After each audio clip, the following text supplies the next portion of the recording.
in listen-only mode. Please go Good ahead. morning, everyone. On behalf of ASSOCHAM, we welcome you to the India-Vietnam webinar, new mode of collaboration between India and Vietnam in the era of COVID-19. In the distinguished presence of His Excellency Mr. Pranay Verma, Ambassador of India to Vietnam, His Excellency Mr. Pham Sam Cho, Ambassador of the Socialist Republic of Vietnam in India. At the outset, I would like to share a personal message of my Secretary General, Mr. Deepak Sood, who was to join here as a speaker, but due to a meeting called by the Chief Minister of Karnataka, he has to rest for that meeting, and he has asked me to share his personal greetings, gratitude, and best wishes to the excellencies and speakers. So once again, on behalf of ASSOCHAM, my Secretary General, I would like to welcome the excellencies for accepting our request and making their presence here in this webinar. Thank you, sir. I would also like to thank and welcome my Senior Vice President, Mr. Vineet Agarwal, Senior Vice President ASSOCHAM, who will be one of the speakers, and officially welcome the speakers to this webinar. So friends, as you know, it is a webinar where we are going to brainstorm on how we turn this crisis into an opportunity for both countries, India and Vietnam. There are a lot of areas where we can collaborate and work together to become one of the best two countries in the Asian continent and to be the best suppliers to the world. So with this, I would like to welcome and introduce the moderator of today's webinar, Dr. Arpita Mukherjee, Professor, Indian Council for Research on International Economic Relations, ICREA. Dr. Mukherjee, welcome to the webinar. A brief introduction. Dr. Arpita Mukherjee has over 25 years of experience in policy-oriented research, working closely with the government in India and policymakers in the European Commission and its member states, United States, ASEAN, and East Asian countries.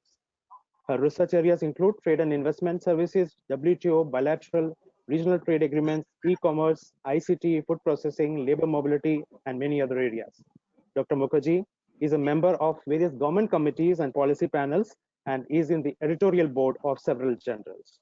So with these words, I request Dr. Mukherjee to take the session forward. Thank you very much, Santosh. And I'm really honored that ASSOCHAM has given me this opportunity. Rarely I get to meet two ambassadors in one forum. And this has been, thanks to technology, this is today possible.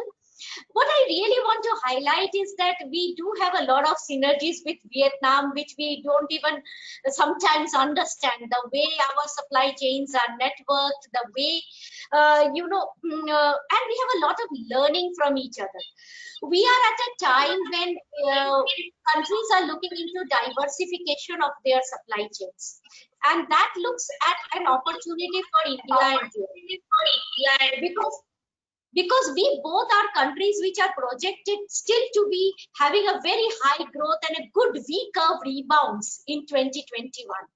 We are also projected as countries which are somewhat less affected than many of the developed countries in terms of the COVID. But we have been able to contain the COVID, and we are in a very nice location where integration and India's these policies are all getting together. Having said that, in the context of today's event, what is happening in the context of today's event is with the COVID, there has been disruption of supply chains. Untitled study shows that Vietnam was sixth in line of disruption with several $1 million being affected. India ranked 15th, but we did get affected when the coronavirus hit Wuhan. And we also saw a decline in trade on both sides. The decline has been really bad on the Indian side in terms of exports, and we would really look forward to opportunities to improve our exports to Vietnam. In terms of relationship, I think the relationships have been cordial. In many places, although we actually in economic terms, many places, although we sit in opposite forum, we do certain things which are common. For example, we both talk about data localization, but you sit in the Vietnam, sit in the e-commerce committee of the WTO, they negotiate trade agreements which are hard on e-commerce. We don't sit in committees, but we sometimes have very underlying similarities, underlying resource endowment, areas that we would like to promote. Agri-processing is a major component of our trade, and I think that much knowledge about the two countries needs to be disseminated between industry, and I therefore actually am very grateful to the two ambassadors to be here and share their knowledge. Before this event, ASSOCHAM did actually requested their industry members to highlight a few things which can come out in the speech of the ambassador or the speakers. Now, this is where they really would like to know.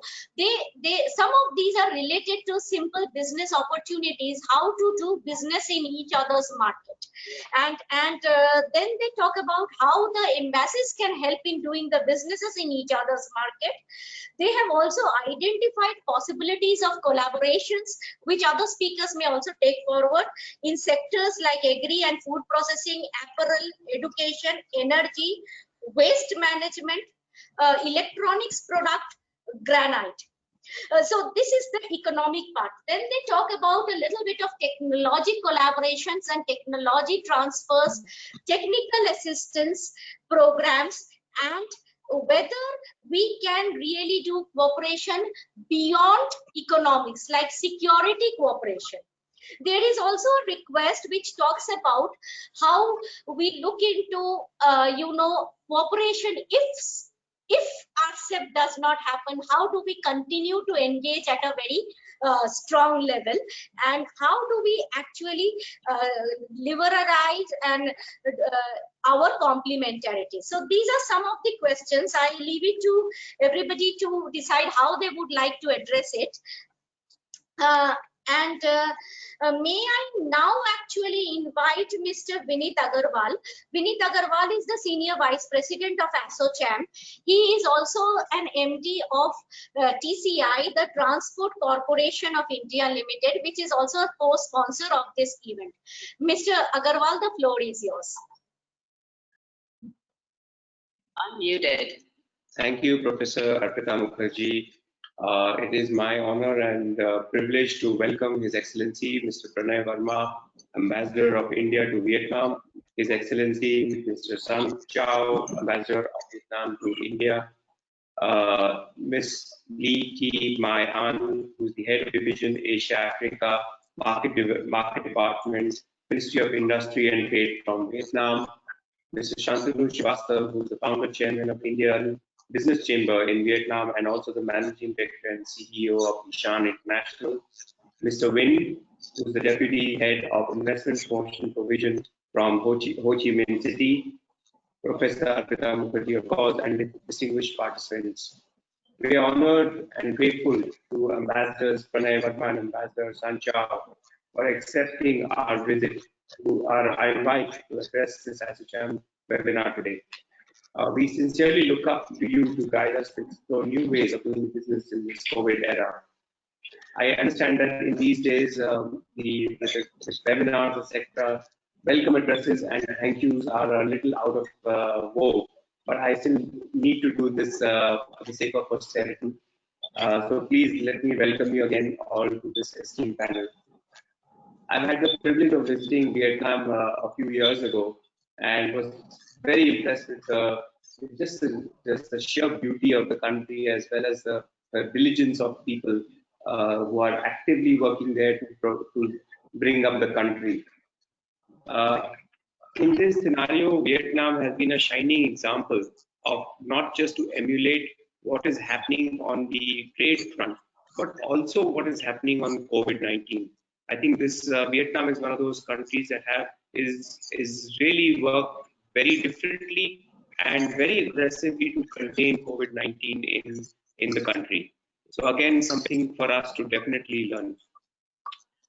What India is currently trying to do is essentially not just counter in the present moment what is happening with COVID-19, but also look at what is going to happen in the future. Can India also attract the global value chains to India as Vietnam has? And can we both work together in many areas to ensure that this trade between Vietnam and India, and then between the rest of the world, develops into a much more bigger and larger framework in the ASEAN context? Vietnam is currently the third largest garment exporter after China and Bangladesh, exporting close to $30 billion, and is definitely one of the most preferred choice for merchandise exports, and clearly something for us as a country to emulate. Between India and Vietnam in 2016, a strategic partnership was formed called the Comprehensive Strategic Partnership. I look forward to hear more from His Excellencies. And of course, bilateral trade has increased, and India is now the seventh largest trading partner of Vietnam, and Vietnam is the fourth largest trading partner of India among ASEAN countries. However, as Professor Arpita Mukherjee mentioned, that has sort of stagnated, and seems that we have a lot of things that we can do together to ensure that this trade grows rapidly. Of course, there are certain aspects of exports from India to Vietnam, and Indian companies have also made not a lot of investments, but a decent amount of investments in certain areas. And of course, they're much smaller compared to China, Japan, and South Korea. So this is clearly a great scope for Indian companies to use Vietnam as not just as a base for expanding into the ASEAN market and the global market, but also to use the advantages of Vietnam for the Indian market over time.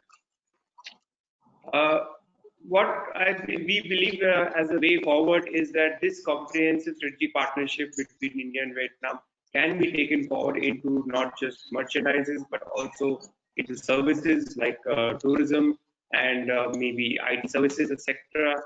So there is a lot of scope of growth between the countries, as we will hear from other speakers today. So not wasting much more time, I do hope today's discussions will help all attendees to think deeply about how we can leverage each other for mutual benefit from the future. Thank you so much, Professor. Over to you. Thank you, Vinitji. My next speaker, Mr. Shantanu Srivastava, he needs no introduction. He is already set up in a Vietnam environment. Mr. Srivastava, the founder and chamber of Indian Business Chamber in Vietnam. It is known as INCHAM.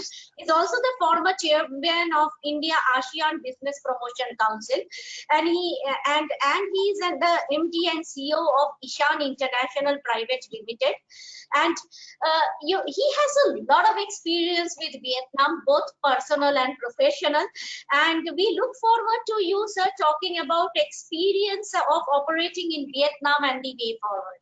Sir, the floor is yours. Thank you, Professor Arpita Mukherjee. I would like to divide my small presentation in terms of the experience, and also I would like to, in the second half of my remarks, I would like to make a few suggestions for the consideration of the two governments. Your Excellency, Mr. Pham Sang Chau, Ambassador of Vietnam to India, Your Excellency, Mr. Pranay Verma, Ambassador of India to Vietnam, Honorable Mr. Vineet Agrawal, Senior Vice President of ASSOCHAM, Honorable Professor Arpita Mukherjee, Honorable Ms. Lethi Mai Aing, MOIT Vietnam, Honorable Mr. Wing, ITPC Ho Chi Minh City, Honorable participants from India and Vietnam, ladies and gentlemen. Thank you very much for inviting me to share my experience and personal views. I have been closely associated with Vietnam for the last 30 years and have witnessed with keen interest the process of integration and economic reconstruction after long years of war. Vietnam's long and gallant struggle for freedom and the subsequent determined thrust to undertake the gigantic task of economic reconstruction, reconciliation, and thereafter the steep economic growth offers several important lessons in management to the whole world. History has shown that India and Vietnam are true friends who have cooperated closely for centuries. The comprehensive strategic partnership between India and Vietnam is unquestionably important for both the countries and figures prominently in our Act East policy. The Indian people have great admiration for the people of Vietnam for their strong sense of discipline, capability to sacrifice, and a deep commitment to their national cause.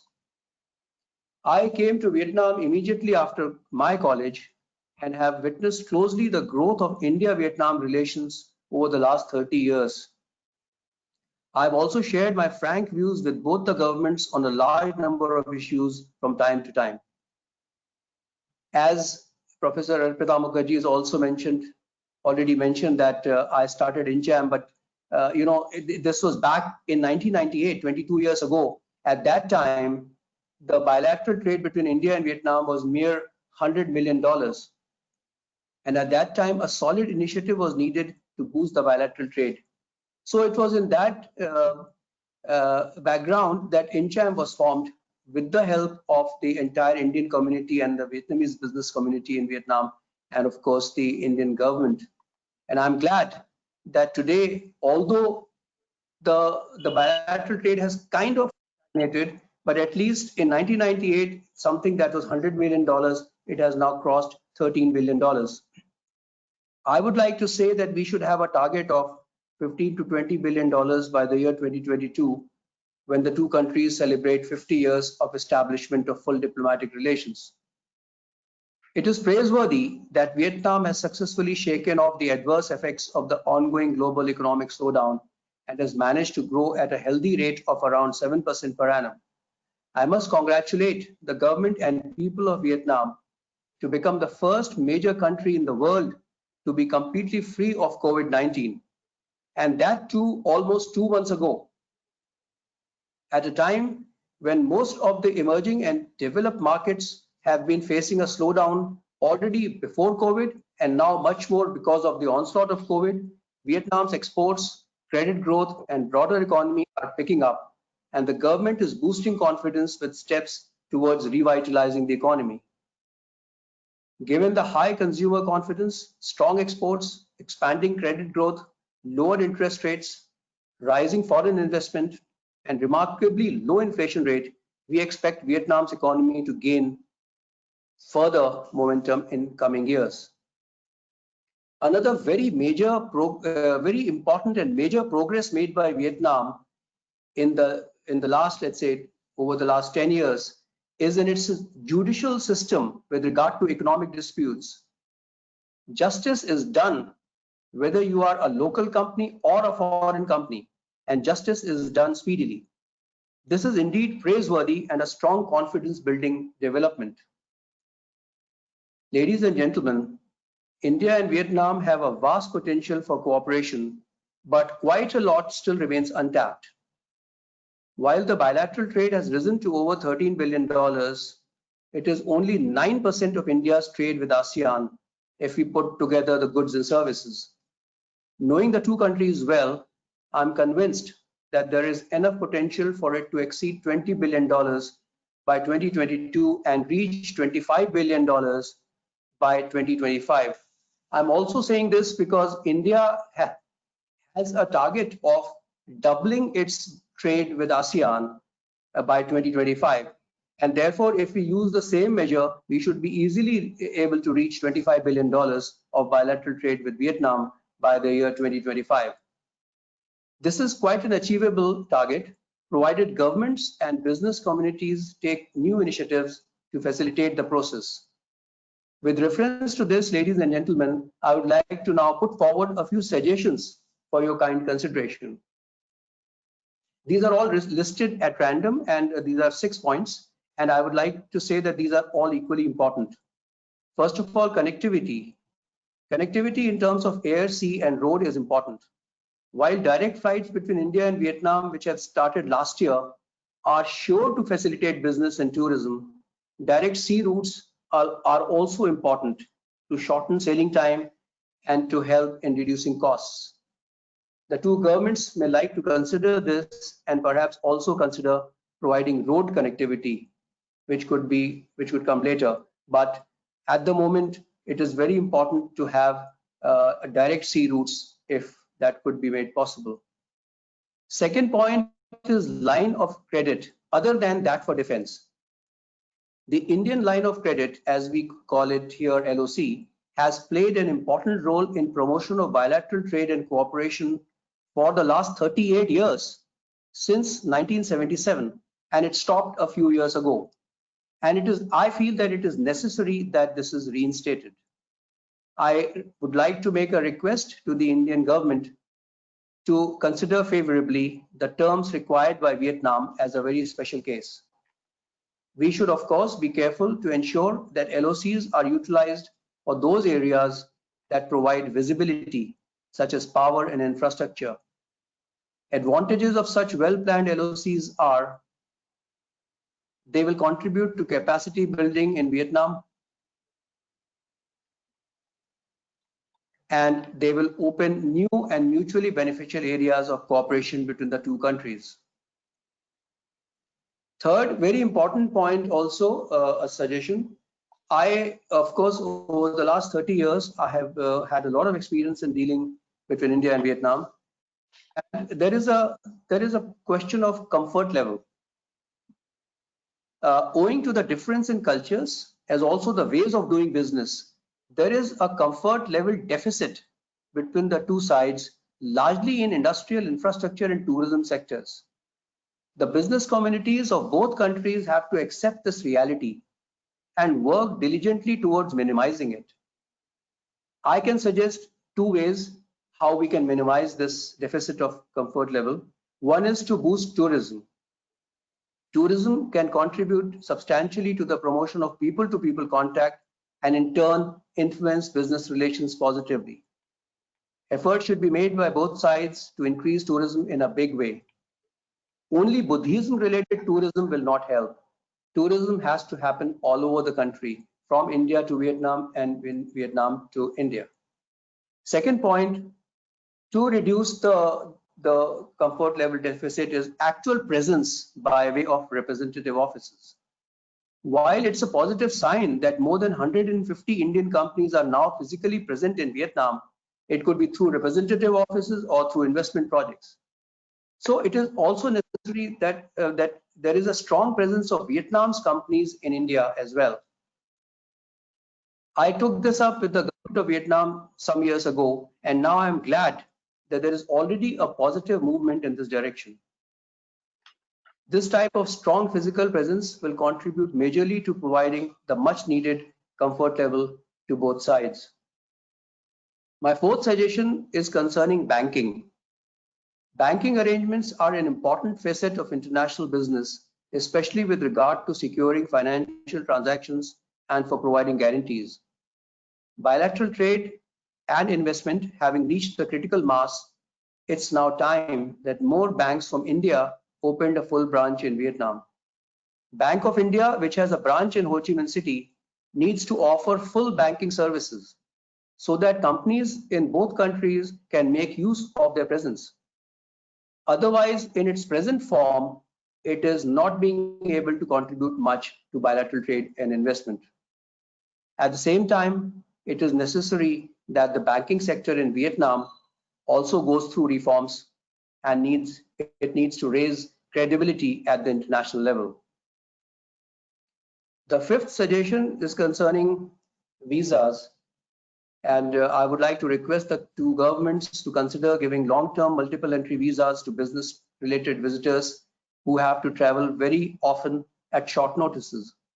Short-term visas create hurdles and are not convenient. While the subject has been raised with both governments for the past several years, there has not been much progress in this regard, and there is actual need to have long-term visas for our business travelers. So I would like to request the two governments to kindly consider this. The sixth point is about investments. Investments in Vietnam are now worth over $1.7 billion. But there is potential for more investment, and Indian companies should explore further investment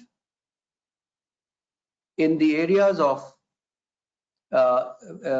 renewable energy. There is a lot of potential there for solar, for biomass, for hydro. and investment is needed. Also in the fields of transport, telecom, healthcare, education, agriculture, forestry, mining and tourism. While it is expected that investments from India would keep growing at the same pace, we also look forward to a similar movement in Vietnam's investments in India. Presently, Vietnam's investments in India are valued at less than $30 million, and this is small. The time is ripe and more Vietnamese companies should come forward and explore investment opportunities in India. This will give them a competitive edge in India's large and lucrative market, and also in export, as all the raw materials are available in India at competitive prices. Ladies and gentlemen, these were a few suggestions about the way ahead for giving a boost to bilateral trade and investment and to achieve a target of $25 billion by the year 2025. I do hope this presentation will stimulate and encourage both sides to take further initiatives. The last decade saw immense growth in India-Vietnam cooperation. Bilateral trade grew many folds and FDI also witnessed an increase. However, a huge reservoir of opportunities still remains untapped, and it is necessary to explore new areas of cooperation. India and Vietnam have a lot to offer to each other. This is a praiseworthy initiative by ASSOCHAM with the help of the Vietnamese Embassy in Delhi and the Indian Embassy in Hanoi, and I hope the proposals emerging out of this webinar will be taken forward by both sides. Together, we have to forge stronger bonds for mutual benefit and take the centuries-old friendship between India and Vietnam to new heights, truly reflecting the love that exists between the two countries. Thank you very much. Thank you very much, Shantanu, and thank you for being so candid and precise on the areas of cooperation. Of course, visa is one of the core areas, and India and Vietnam may look into the example of other countries in the region who are looking into startup visas. When a company, howsoever big, enters a new market, they need something like a hand-holding, which is like a startup visa, and both sides may look into a more innovative visa regime to help businesses to grow. Now it is, I'll come to the rest towards the end. May I now invite Excellency Mr. Pranay Verma, who is our ambassador to Vietnam, to give a speech on new mode of collaboration between India and Vietnam in an era of COVID-19. Mr. Verma does not need any introduction. He is an Indian Foreign Service official from 1994 batch. He has been a Director General of the East Asia Division of Ministry of External Affairs. This region is very known to him. He has looked into different segments within this region. He has also been the Director General for External Relation at the Department of Atomic Energy, looking into India's nuclear diplomacy. Before joining the Foreign Service, he worked in Tata Steel, so he also has a business perspective, and he has significant experiences in the region and working in the region. He's a very, very proactive ambassador. We are very lucky to have him. Mr. Verma, the floor is now yours. Thank you very much, Arpita ji. That was a very kind introduction. I don't know if I deserve all those accolades, but thank you very much for your opening introduction. His Excellency Ambassador Sanchao, Mr. Vineet Agrawal, Senior Vice President, ASSOCHAM, Shantanu ji, dear friend and a long-term associate in Vietnam. We have from Vietnamese side, Madame Ain from the Ministry of Information, Industry and Trade, and Mr. Win from the Investment and Trade Promotion Center of Ho Chi Minh City. So a very warm welcome to you all and a very good morning to you all. I'm very happy that ASSOCHAM has decided to do this webinar. I think one thing that COVID has taught us is that how effective and useful these remote linkages are, and you don't necessarily have to travel to meet each other. I think as one of the biggest rediscoveries of COVID crisis is this online interactions, and I'm very glad that you have taken initiative in bringing the business community on the two sides through this platform.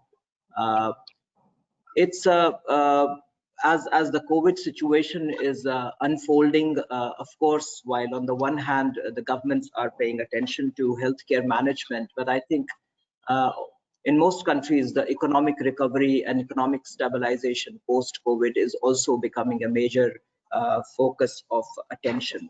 And clearly in that perspective, the role of our chambers is very important. Role of our business is very important. I would also like to take this opportunity to compliment Vietnam for having achieved such successful management of the COVID-19 pandemic. I mean, Vietnam must be one of the few countries where we are today living lives almost back to normal in ways which are almost back to normal. And the economic situation is also becoming stabilized, with the domestic economy part of it actually becoming increasingly normal.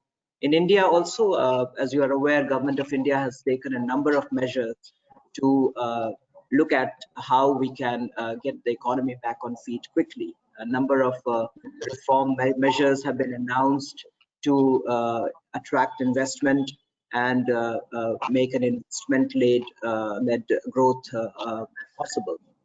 We are also Prime Minister's call for Atmanirbharta, self-reliance, is, as he said, it's not about isolation, but it's about doing things so that we can minimize uncertainties that we witnessed during the COVID outbreak.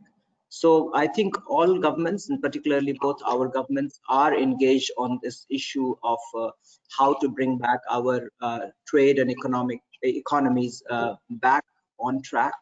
And in that process, Vietnam clearly is a very important partner for us, not only just part of our engagement with ASEAN region as a whole, but also as part of our commitment to our Act East policy, as well as the Indo-Pacific vision.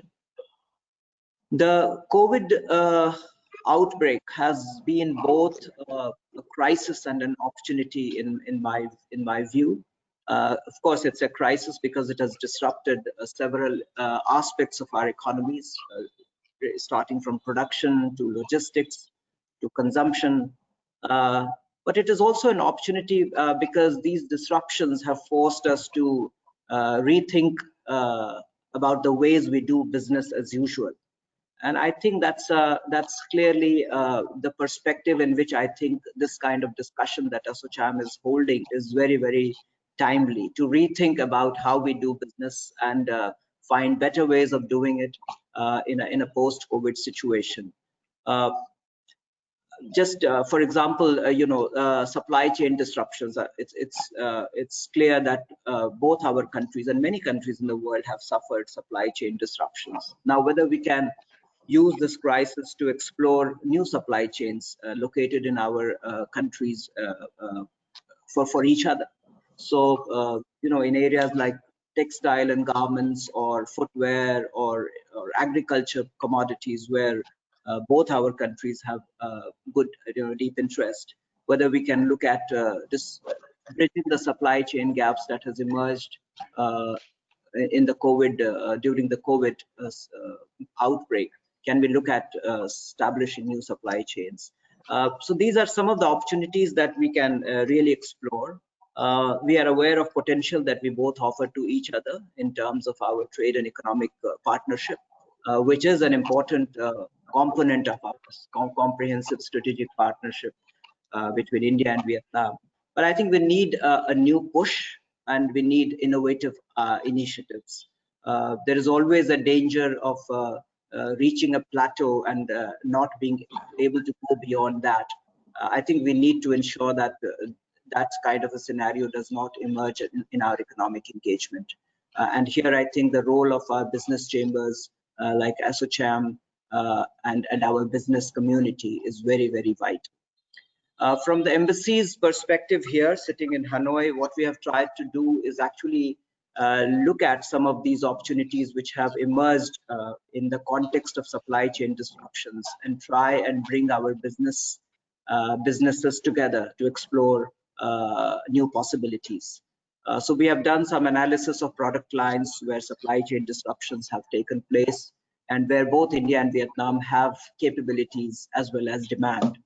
And we have tried through business, through the export promotion councils, through the line ministries, and through business directly to bring them together. Some of the priority sectors, of course, we have looked at, as I mentioned, in the textile sector, in the footwear sector, pharmaceuticals as well, steel, auto components. These are some of the priority sectors which we have tried to work to bring our businesses together to find new opportunities in the new context. Agriculture is one major priority for us, not only because it has a trade potential, but also because it is linked with well-being of our farmers in both our countries. So we have tried to really push hard for on issues like market access, on SPS related regulations to make sure that there is better market access on both sides. And also bring our plant protection, food safety authorities in direct engagement so that they can resolve the issues that our exporters face in both our countries. We have set up an agri cell in the embassy, which is now exclusively working on promoting agricultural trade between our two countries. We have been reporting regularly on the opportunities, letting our exporters and our businesses learn about it. And there are many things that we are learning from Vietnam's excellent agriculture management practices also. I think that's something also that we are trying to do.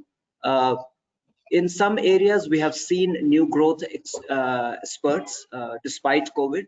For example, in steel, in seafood, in yarns, chemicals, and that gives me hope that probably we can look at some of these areas to give a big push to our bilateral trade engagement. In pharmaceutical which is one area where I think we can really do a lot given our potential, given our capabilities and demand in Vietnam.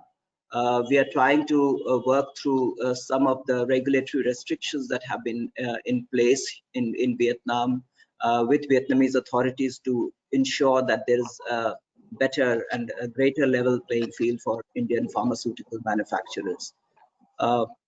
In terms of investment opportunities, I think investment always is something that provides a more robust foundation to economic engagement just beyond trade. So in investment opportunities, clearly, we have always talked about Indian investments in Vietnam, and there are clearly some well-identified areas like in the energy sector. Shantanuji mentioned about renewable energy. I think renewable energy is a big focus in both our countries.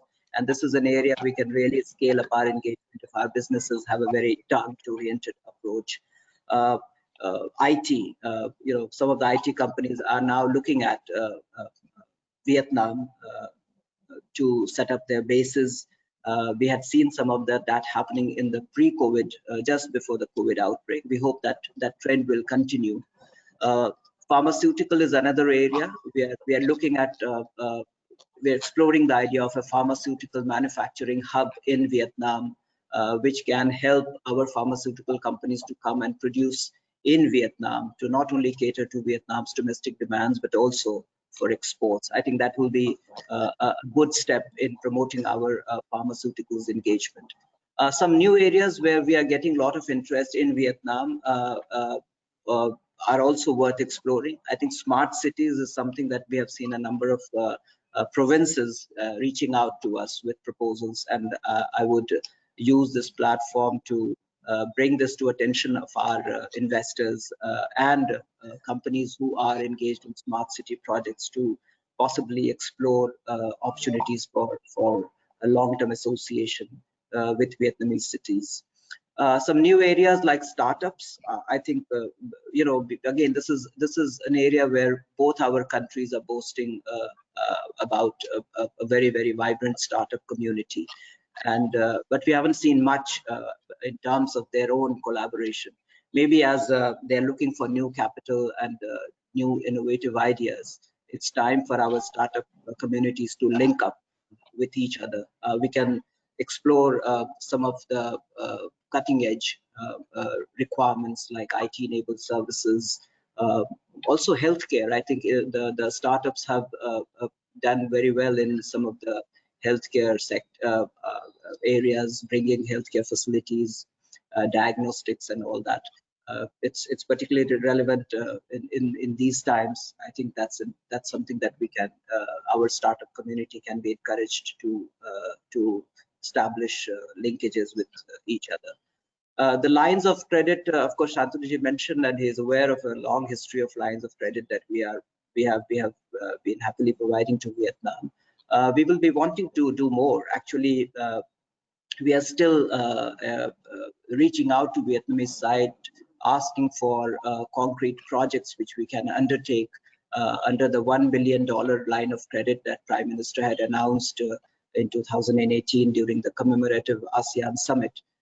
We have reached out to the Vietnamese government with these proposals, and we are expecting them to come up with projects which we can take up through these lines of credit. I think our lines of credit probably are one of the most competitive, I still believe, and particularly given the long history that they have of providing real benefits to Vietnam's businesses. I think there is a good future for our LOCs to be utilized. I think Shantanu mentioned about investments from Vietnam into India.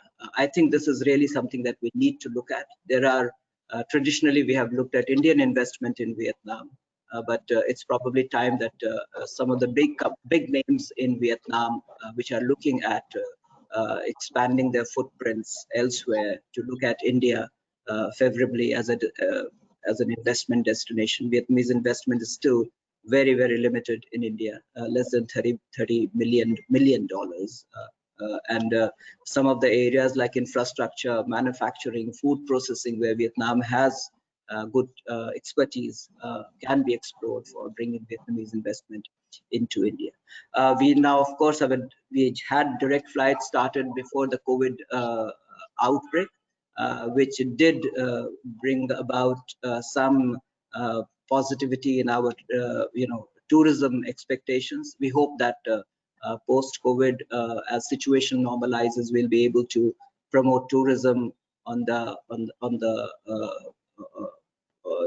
using the direct flights that we have between us. Of course, we need to cover a long distance, but this is a good beginning, and I think we should really use the direct flights for achieving that.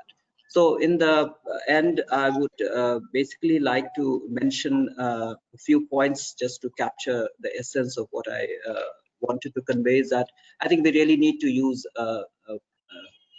technology more and more to promote business. Post-COVID, physical movement would still remain restricted as situations in different countries unfold in different ways. So let us not allow that to become an impediment in our trade and economic partnership to be from growing. Second, I think our businesses need to be more engaged with each other directly. There is need for greater B2B direct engagement, and I think it's probably time that we set targets sector-wise and then encourage both from the government side as well as from chambers to businesses in these sectors to look at these targets and work out an action plan. I think the problem is that we set targets without action plans. I think we really need to have a very, very specific, detailed plan of action as to how we want to achieve those targets. And I think it's high time that our businesses work on a plan of action to achieve those targets. This is clearly a time that we need to look at our engagement with ASEAN, a fresh, closer integration with ASEAN. We are looking at a review of ASEAN-India FTA to happen as quickly as possible. It requires a lot of updation in terms of bringing it at par with some of the other FTAs that ASEAN has. Connectivity is clearly important. Direct flight is a good beginning. Land connectivity, maritime connectivity, both are priority areas for us as part of our Act East policy and Indo-Pacific vision. The trilateral highway that we have for Myanmar, Thailand, we are looking at how we can extend that further to Laos, Cambodia, and Vietnam. I think clearly the strength of that desire has increased significantly over the recent years, and I'm hopeful that a land connectivity to Vietnam, which will really bring our regions much closer together, will be a great thing to have. And lastly, I think I would mention that we have a strong legacy of capacity building programs with Vietnam, and we have taken it a step forward in the context of our new and high technologies being the dominant drivers of economy. So we have started what's called an EI-Tech program, where last year we had the Vietnam National University in Hanoi and our IIT Madras organizing an EI-Tech program, which was in some of the very cutting edge technology areas like artificial intelligence, big data. We really need to scale this kind of engagement. We have also got 1,000 fellowship for ASEAN students for postdoctoral and doctoral studies in our IITs. So I think that's, again, we have seen some positive response from the Vietnamese students. We would like to scale it up further. So these, in a nutshell, are some of the thoughts which I present today, and propose if they can trigger more discussion for implementing them. Thank you very much. Thank you, His Excellency, Mr. Pranay Verma. I think you have identified a number of areas where India and Vietnam can work together, and something which for the industry and business councils to take away is actually helping out a more detailed out work plan and action plan, identifying the barriers and in each other's market, like the US always does, like the USTR barriers are actually provided very detailed by the industry. Both sides, if we look into the barriers, how then we can actually help the government to document, prioritize, remove the barriers. And as the ASEAN FTA is being negotiated, this can be an opportunity for us to look into each other's market. Also we need to also understand that Vietnam has signed a number of trade agreements, so they have been giving a lot of tariff reductions to other trading partners. So an Indian businessman today in Vietnam is at a disadvantage compared to businessmen from other countries, and that is something we need to really deep dive into, and all the chambers may actually look into these issues more detail and provide constructive suggestions to the government. Having said that, any trade agreement is a give and take. Like once we give we should also be aware, like Indian chambers also need to be aware, and so is on the Vietnamese side, that something we have to give to get something. Having said that, it gives me great pleasure to invite Ms. Lee Thai Mai An, the head of division Asia Africa Market Department, Ministry of Industry and Trade in Vietnam. And it's always good to have a Minister of Trade and Industry in these kind of forums who are very actively engaged with her active knowledge in engagement in Asia Pacific Market Department, Asia Africa. India is also trying to move into Africa, explore new markets. There are many areas where we can collaborate jointly, even into third country market. She is today looking after the head of division for South Asia and regional cooperation, and she is no better person to actually tell us new areas of cooperation and how do we can engage more partnerships at a B2B level, at an institutional level, collaborations and actual engagement. Thank you. The floor is yours.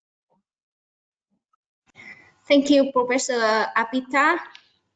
Dear His Excellency Mr. Pranay Verma, Ambassador of Republic of India to Vietnam, His Excellency Mr. Phạm Sang Châu, Ambassador of Socialist Republic of Vietnam to India, Mr. Vanet Agawa, Senior Vice President ASSOCHAM, Mr. Shantanu Srivastava, former Chairman India ASEAN Business Promotion Council, ASSOCHAM, MD and CEO ASEAN International Private Ltd. Distinguished guests, it's very good morning to all of you, and actually it's very my great honor to attend the India-Vietnam webinar on new mode of collaboration between India and Vietnam in the era of COVID-19 today. The main theme of today's webinar is exactly what we need to think about and do in the current context of the COVID-19 pandemic. So as COVID-19 pandemic evolved into a global pandemic, many countries were seriously affected.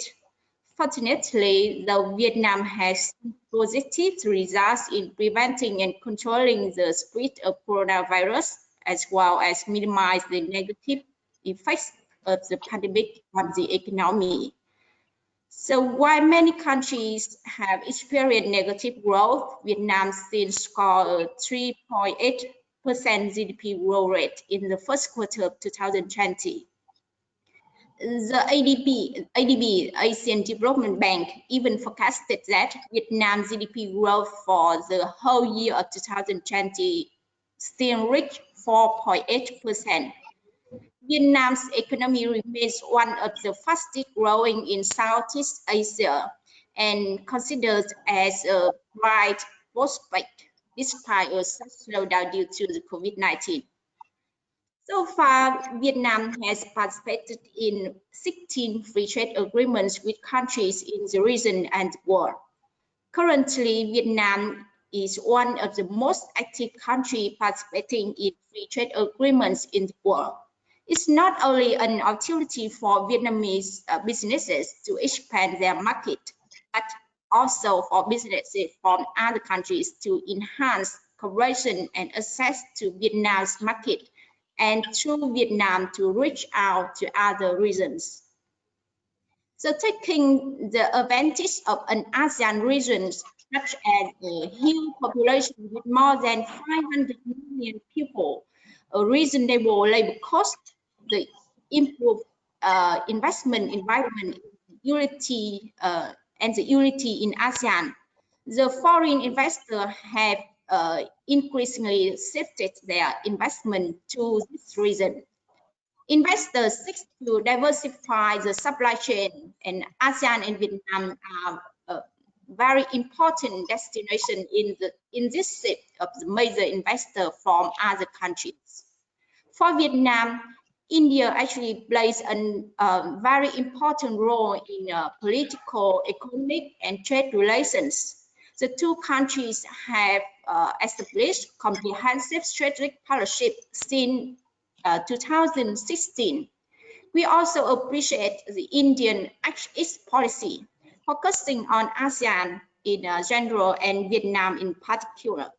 So in recent years, this policy has been effectively implemented by the government of India, strengthening cooperation between India and ASEAN and India and Vietnam in particular.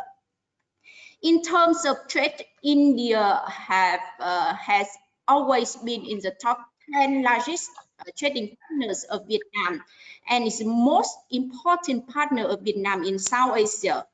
For Vietnam, we are the first largest trading partner of India in ASEAN.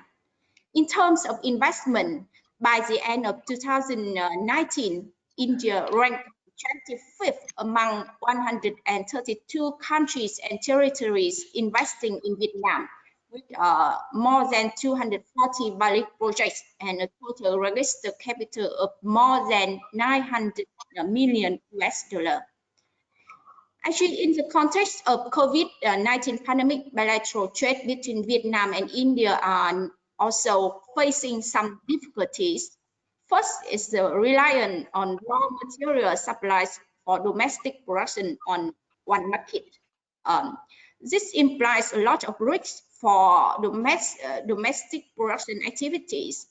Export activities were halted due to the disruption of the supply chain of raw materials. In first quarter, many factories in Vietnam, especially for the textile, footwear, the automotive industries, have to operate under their capacity or even have to stop production because there are no material. The second difficulty I want to mention here is the output for export affected by the COVID-19 prevention measures. This leads to delaying and canceling inside orders, decreasing consumer demand in traditional export markets.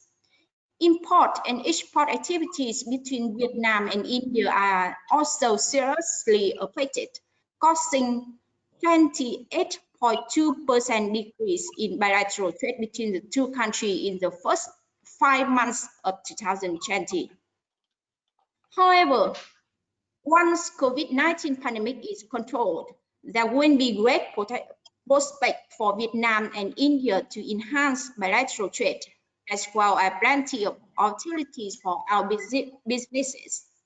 With disruption in the supply of materials and difficulties in export certain commodities, it can be seen that there are several products that the two countries can promote cooperation on, such as plastic, chemicals, textile, footwear, machinery, steel, household appliances.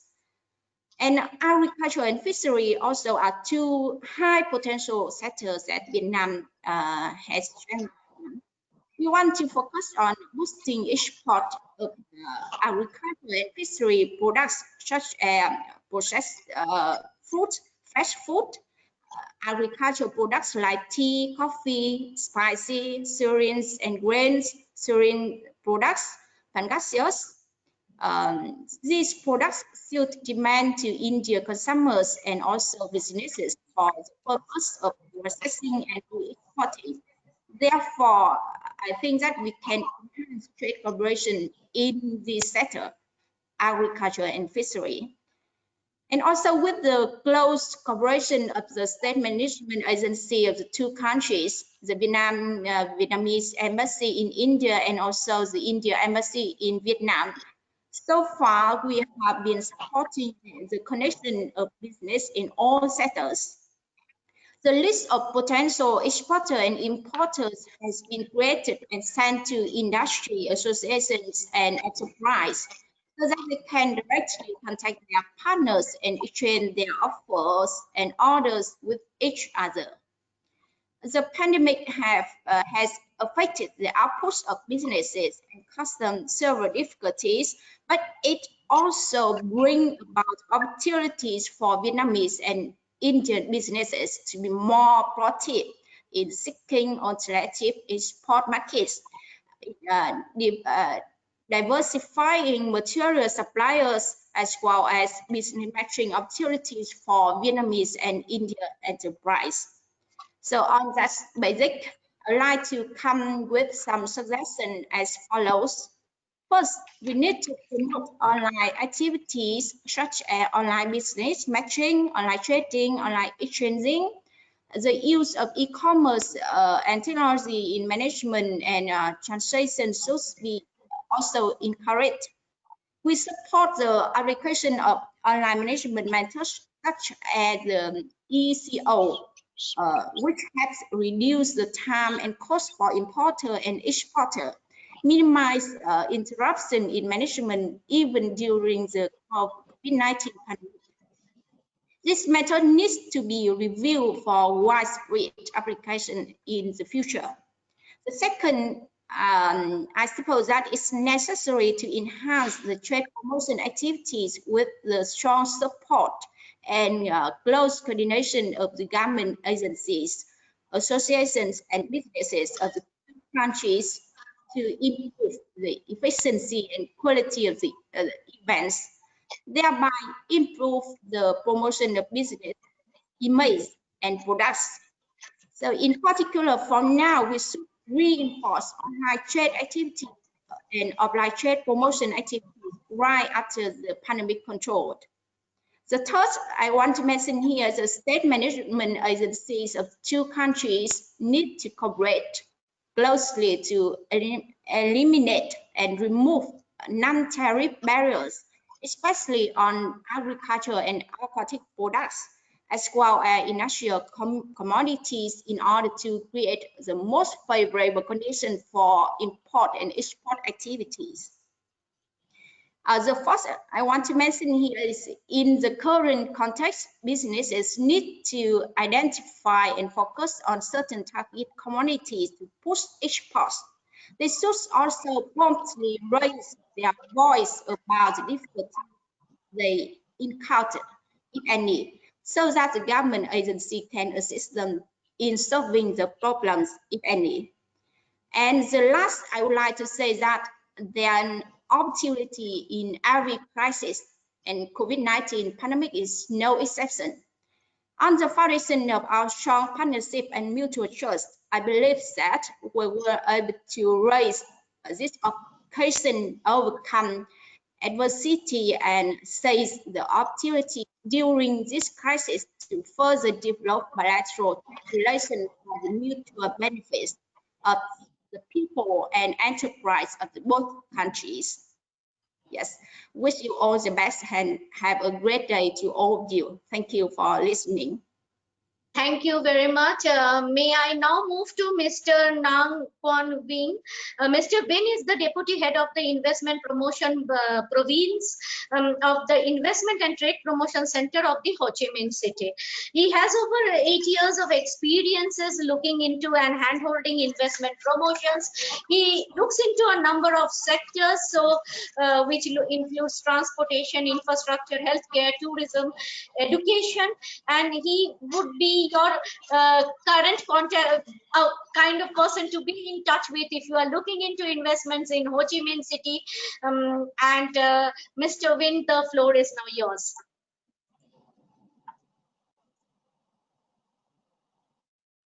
We can't hear you.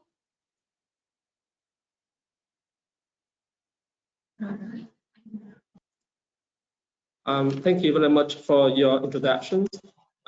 Good morning, the Pranay Verma, Ambassador of India to Vietnam, Mr. Phạm San Châu, Ambassador of Socialist Republic of Vietnam in India. Good morning, Mr. Pranay Verma, Mr. Vineet Agrawal, Mr. Santanu Srivastava. First of all, I'd like to introduce to you about the overviews of Ho Chi Minh City. You know that Ho Chi Minh City, they have 2,095 square kilometers. It takes about 0.6 of the total area. However, the populations of Ho Chi Minh City, it takes around more than 10 million inhabitants. It's around 10.6% of the national population. In addition, Ho Chi Minh City, they has 23 of the national GDP and support for 37 of the national project. In addition, Ho Chi Minh City, it has 16 of the national industrial output and provide for the total national export-import turnover of Vietnam. For the tourism, Ho Chi Minh City yearly welcome more than 50% of the international tourists arrive in Vietnam. And nowadays, Ho Chi Minh City, they has take 30% of the total number of FDI projects in Vietnam. Ho Chi Minh City is now the social economic hub of the south of Vietnam. From Ho Chi Minh City, you can easily to reach to other provinces that they have a lot of the exporting processing zone or industrial park. And Ho Chi Minh City, they have the international airport, the Junction Airport, that had more than 65 international airlines to run their business in Ho Chi Minh City. And the capacity of these airports is reached to 50 million passengers and nearly 1 million tons cargo per year. For the marine transport, we take care of 160 million tons and expect reach to 200 million tons in 2020. In Ho Chi Minh City, now we have 19 export processing zones and industry parks, and take around 4,500 hectares, and expect in 2020 we need four new export processing zones and industrial parks. That take around 6,000 hectares in Ho Chi Minh City.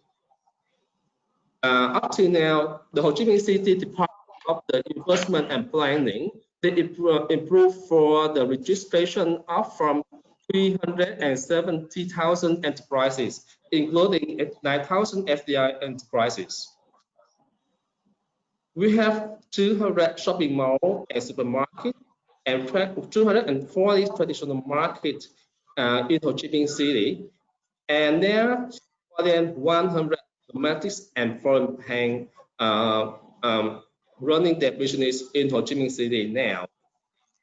For education, we have more than 600,000 students to take part in 80 university and college, and study at more than 500 research centers in Ho Chi Minh City.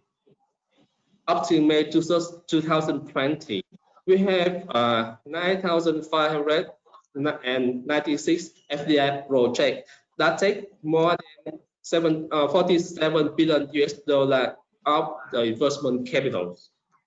Now we have the 5 investors: Singapore, Virgin Islands, Atlantic Islands, Korea, Japan, and Malaysia. How about the India investment statement in Ho Chi Minh City? India investor, now they have 148 projects that take around 74 million US dollars for the investment capital, and it's ranked in the position of 25. And nowadays, the Ho Chi Minh City government, they focus on the 9 prioritized services sector. First is finance, banking, insurance. The second is commerce. Next is the port service, marine logistics, and import-export services. Number 4 is post communications, communication technologies. Number 5 is the real estate. Next one is consulting services, science technologies, tourism, healthcare, education, and training. Besides for 9 priority services sector, Ho Chi Minh City government also concerns on the 4 key industry. First is mechanical engineering. The second is electronic, information technology. Next is the pharmaceutical chemistry, rubber, plastic, and the last one in the food processing. Nowadays, Ho Chi Minh City, we have 210 projects calling for investment. That is, we have 85 projects for transport infrastructure, 30 relating to urban refurbishment and resettlement housing, 20 for education, healthcare, 4 projects for flooding reductions, and the others for the high-tech agriculture, seafood, and services. There are some necessary information relating to the overview of Ho Chi Minh City investment and economic statement. We hope that we will give you some necessary information, and if you need more information, please take contact to me by the email. Thank you for your listening. Thank you, Mr. Vin. And may I now actually request our very special guest, His Excellency Pham San Chau, Ambassador of Vietnam to India, to speak. Mr. Chau is an educator. He has been actively engaged in cultural diplomacy, education, heritage. He is very committed to build up inclusive, sustainable, gender equality, equal societies. He has been the Vietnam's youngest ambassador and permanent delegate to the UNESCO, and he has wide experience in Belgium, France, and European countries. Ambassador, we are really honored to hear you speak. Well, thank you very much. Namaste. Namaste. Professor Mukherjee, Ambassador Verma, my friend Santanu, Senior Vice President Vinay Agarwal, my colleague Mai Anh Quốc Vinh, dear participants. I would like to thank ASSOCHAM and the Indian Embassy, as well as my staff, for the kind initiative of organizing this webinar. I believe that this is the 5th webinar that the Vietnam Embassy has jointly organized with an Indian partners over the past 2 months in order to boost the economic activities between Vietnam and India. I feel very privileged to be able to speak at last, because I believe that what I want to say has been covered mainly by Ambassador Verma, and especially by a very nice speech by my friend Santanu. I would like to just mention 3 messages. The first one is about how I see the situation between our 2 countries post-COVID. Number 2, how my government and my embassy have been responding in order to boost further our economic ties. And thirdly, I want to comment on what has been said earlier on suggestion on how we can move forward. So firstly, about how I see the situation of our 2 countries after the COVID-19. I believe that the COVID-19 will bring a huge change in the way we work, in the way we we live, and especially at geopolitics. It will also give a new realignment in the region, and that will strengthen further the importance of this comprehensive strategic partnership between Vietnam and India in economic front. That will strengthen the necessity to use all the technological mechanism like what we are doing. It also stressed the importance of digital economy, and it also enhanced the role of scientific cooperation, which India is a strong partner in our 5-pillar cooperation.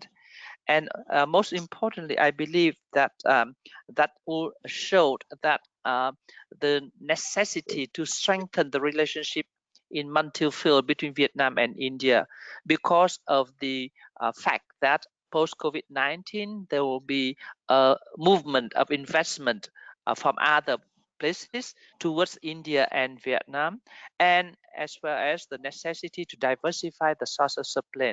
So my first point is that COVID-19 has created tremendous opportunities for Vietnam and India to embark upon new journey of our cooperation, and the the opportunities are quite promising.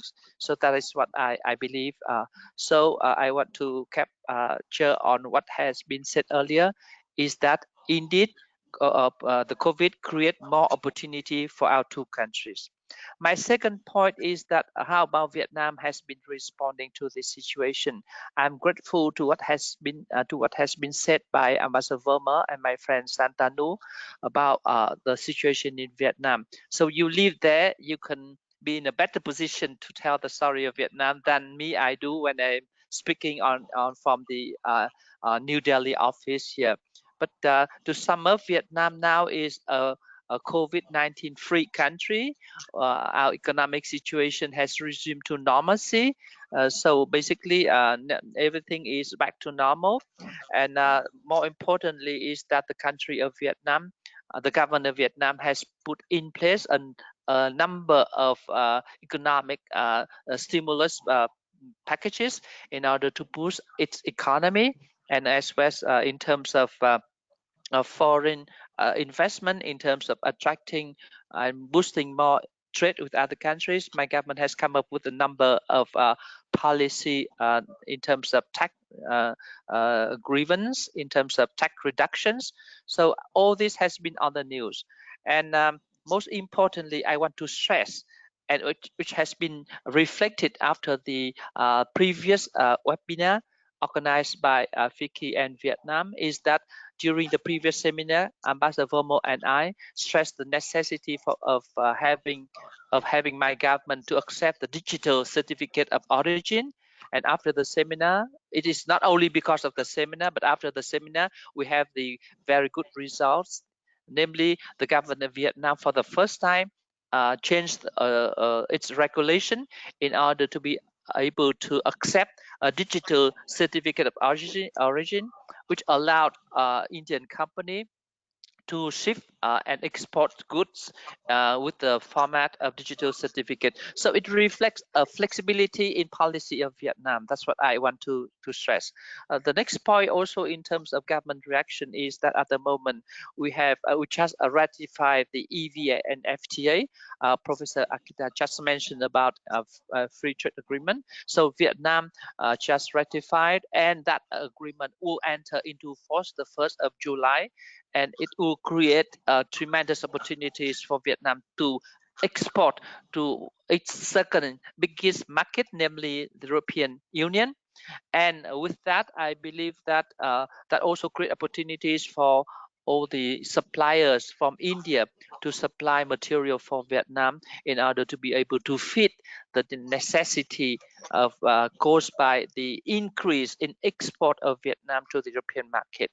Another point I want to mention also at this seminar, which make a difference between this seminar other than the other 4 webinar that we organize, we have the presence of the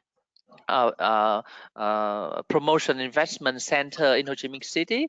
Mr. Vinh is there. He also singled out the importance of that city, and I believe that Mr. Santuna can testify to the dynamism of this city. And I think this is, or I hope that that also create a new narrative for our investors. With that, now I want to move to my last point, namely all the reactions to and also suggestion to what has been said earlier by my my dear colleague Ambassador Verma and Mr. Santanu, in order to save time. So the first thing is the suggestion by Mr. Santanu is to increase the connectivity. Yes, I entirely agree with him, and I work very hard from at this moment in order for the resumption of the direct flight between Vietnam and India. You know that as we speak, my government decided to resume the international flight between Vietnam and 4 destinations, mainly Guangzhou, Taiwan, China, Japan, and Korea. And I'm working in order to have the next batch of lifting of the restriction, India, Vietnam sector, namely Delhi, Ho Chi Minh City, nearly Delhi, Hanoi will be lifted, and Kolkata and Ho Chi Minh City will be lifted as well. So we are working very hard on that. On the second point mentioned by Mr. Santanu and also has been responded upon by Ambassador Verma is about line of credit. For your information, in addition to the push that my embassy give to the implementation of the 2 LOC, major LOC, one is 100 million US dollar and the other is $500 million. The first one is under implementation. The second one, we hope that we will be get on board very soon when we split that two into the two sectors, to the two sections. And with regards to the LOC for Mr. Santanu, I pushed very hard on that. I also met the people at the Development Partnership Service of the MEA, and we also already have a proposal from the Phú province in order to request for the assistance of for the LOC with the agreed interest rates in order to be able to build a bridge, and that bridge will serve as the friendship bridge between India and Vietnam. That idea came when the chief party of Phú Yên visited India in the program of Distinguished Guest Program, and together with the embassy, we proposed that to MEA. And at the moment, we are waiting for the concrete proposal from the Phú Yên province. And I hope that Ambassador Verma will support that proposal so that we can boost the investments in terms of infrastructure by Indian money and by Indian LOC. And we also make sure that that bridge was singled out as the friendship bridge in the same way as the Japan-Vietnam bridge that we see on the way back from airport to Hanoi, or the Russia-Vietnam bridge. We have a number, or the Australian-Vietnam bridge in Cần Thơ. So that is on the pipeline. We are also thinking of other project for LOC, and we are working on that. On the next point is about comfort level. Yes, we are having at the moment a series of program and roadshow to promote tourism. I understand that if we can increase tourism both way, will influence the way how we do business in Vietnam. I entirely agree with what has been said by Mr. Santanu. That we need to create a comfort level given the differences in the way we work, in the way we do business between Indian and Vietnamese community. At one seminar, I also mentioned that the differences is much bigger than the difference between Vietnamese way of doing business with European and Chinese. So we are also working on that in order to minimize the hurdle that cultural differences may bring about. Also on the comfort level, me myself have met the brothers of Hinduza in order to try to convince them to invest in a bank in Vietnam. The only difficulties at the moment we are facing is that Hinduza would like to have a major share in any bank they want to open in Vietnam. And at the moment, the current regulations of the banking law in Vietnam does not allow a foreign owner to own more than 30%. So we are trying to working on that in order to find a way. I entirely agree with what has been said by Mr. Santanu, because 25 years back, me myself is the first person to work together in order to bring Australians and New Zealand bank into Vietnam in order to kick off the oil project. And I also involved in the opening of credit bank, Paribas Bank in Vietnam, when we just American just lifted embargo against Vietnam at the beginning of the 90s. So we are very sensitive to that requirement. In terms of long-term visa, the two governments have mentioned that, especially the Indian government has repeated that on various occasions. I try to follow that. The only problem now is that Vietnam just passed a law on visa, and it takes some time for Vietnam to change the law just we passed in order to give the long-term visa for business people. But basically, if you have investment in Vietnam, then you don't have any issue. Mr. Santana can testify to that fact. So basically, this is the issue. Now, in terms of the investment, we have mentioned the investment of India into Vietnam. At the moment, we are working very hard to facilitate the investment by HCL. I mentioned that in my previous seminar. But for the last week, we worked very intensively with ESSA, And we have created a group chat with ESSA, bringing into that group all the relevant people in order to help ESSA to expedite their investment in terms of gas in Vietnam and open up a new opportunity for their investment in the sector other than gas, namely power plant, namely fertilizer. So those kind of things that we are also working very hard on that. And also what has been mentioned by Ambassador, I entirely agree that perhaps it is a moment for the two embassies. I mentioned that in the previous seminar as well. So as with the presence of Ambassador Verma, I would like to suggest that your embassy and our embassy in Delhi here can create a group, we call sector group. Let's say if steel group or pharmaceutical group or seafood group, and we try to bring in there all the people of all the business people on both sides who are interested in that sector, so we can have them to get a better understanding of the regulation of a business environment, and we can do that. And I agree with you that we should have not only the target, but we should have an action plan. So in order to have the target, in order to have action plan, we need to identify the people who are interested first, and we create the group. And with that group, we will work on that group, and we should have timeline to report back to the both ambassadors about the progress they made in those groups. Another matter I also want to mention here is that the investment of Vietnamese in India. I'm working very hard with FPT. They have also a project in Hyderabad. They invest there in order to create a hub. They intend to use some thousands Indian engineer in order to create a hub there. I think this is a good direction. The COVID-19 just broke their process. They have to come back, but soon I hope that they will be back again here at the moment, because the facility have been released for long term. The staff have been hired for the year, so definitely they will come back. We also have another project, another business people who are interested in investing in stainless steel.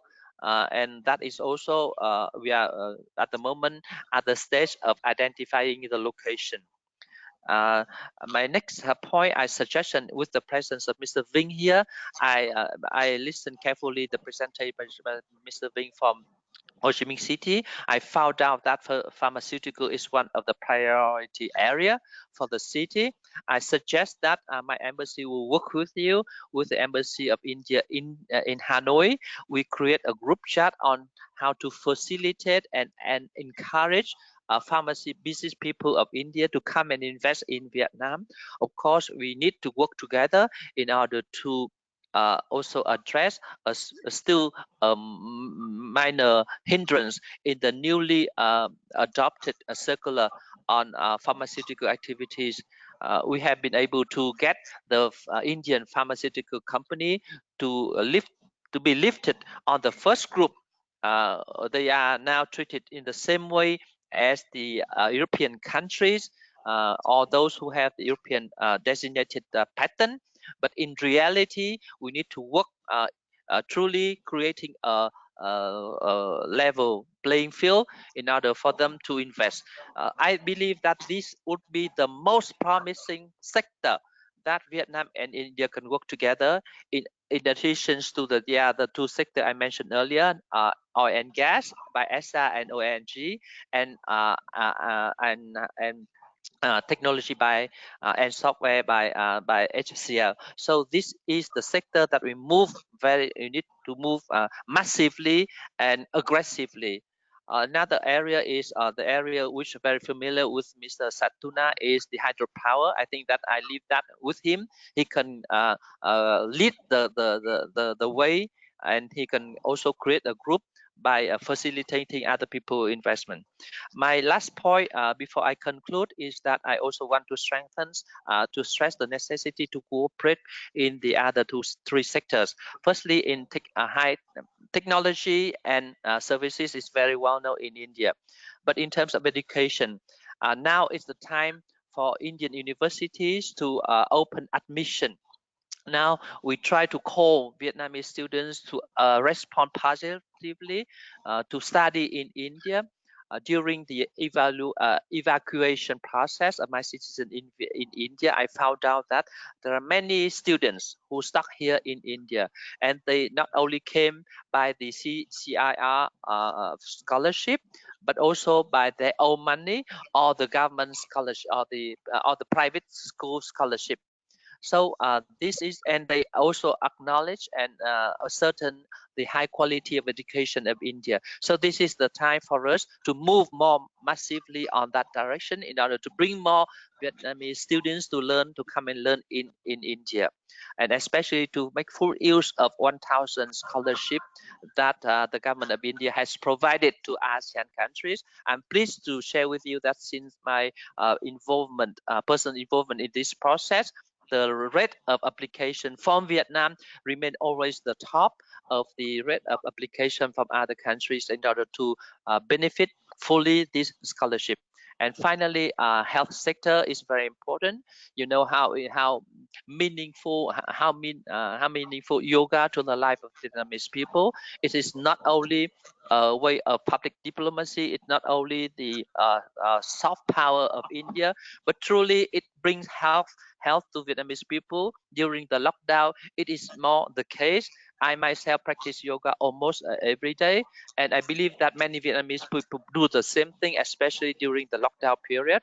So it reveals the advantage and privileges of the yoga system and yoga and all the traditional medicines of India. So this is the time for us to highlight further this area of cooperation. During a lot of anecdote of the evacuation, I found out that many Vietnamese potential teacher who flew over here in order to study yoga with the hope that they will bring back to Vietnam. And I also see many people who come here for treatment, for medical treatment. So this is also, COVID-19 tell us a lot of stories and definitely change the way we move forward. With that, I thank you very much for the opportunity, and I hope that after this seminar, we will be able to come up with some deliverables and the establishment and the placing in the putting in place some chat group, some subgroup, so we can move forward concretely from here. Thank you very much. Thank you, His Excellency. We are running very much out of time. So what I would do is I would not speak myself. I would give it to His Excellency, Mr. Verma, to give his last remarks or words, and then move directly to Mr. Vinit Agarwal of ASSOCHAM to close the event.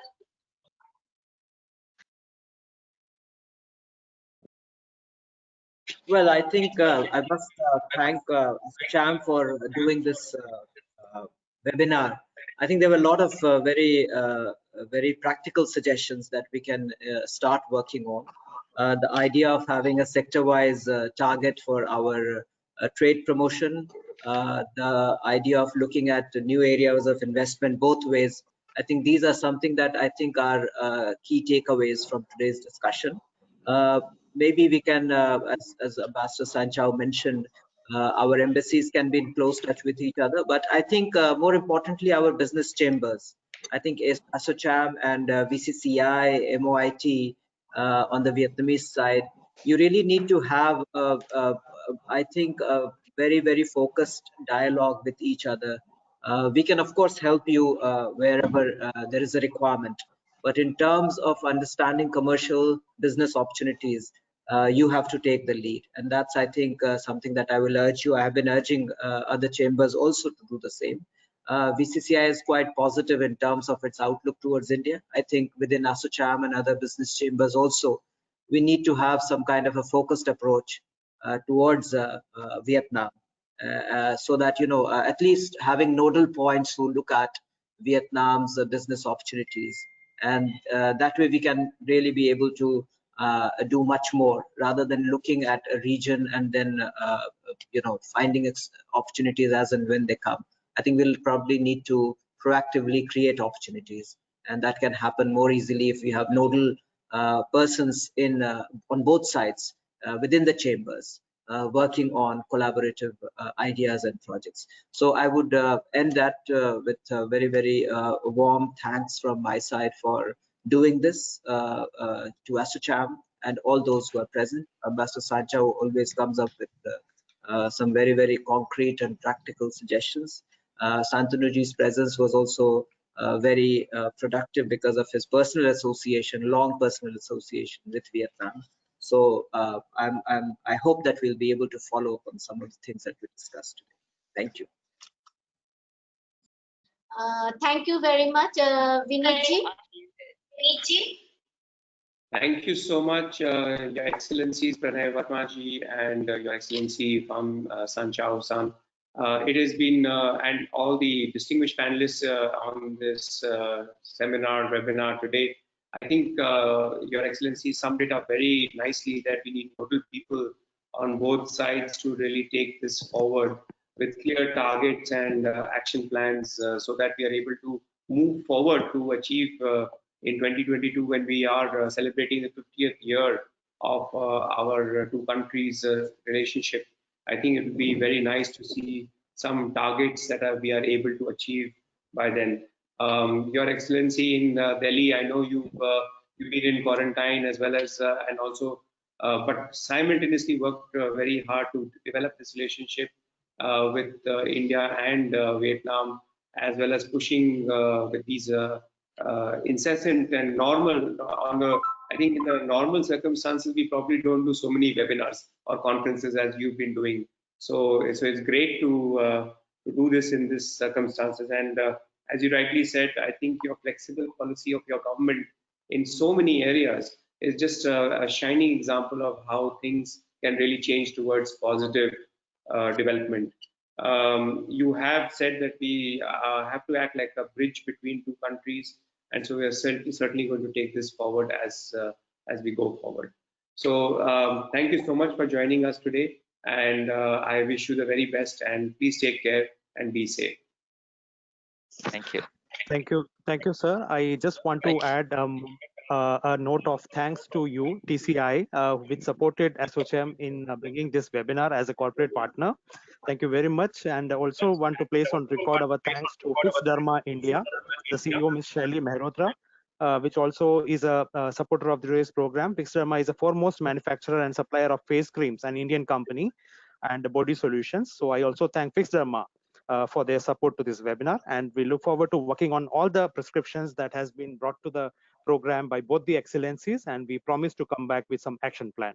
And Professor Arpita Mukherjee, thank you also for moderating this session very well. Excellent discussions, and thank you, Vinitji, once again, and all rest of the panelists. Thank you very much. Have a good day. Thank you. Thank you very much. Namaste. Thank you. Namaste. Namaste.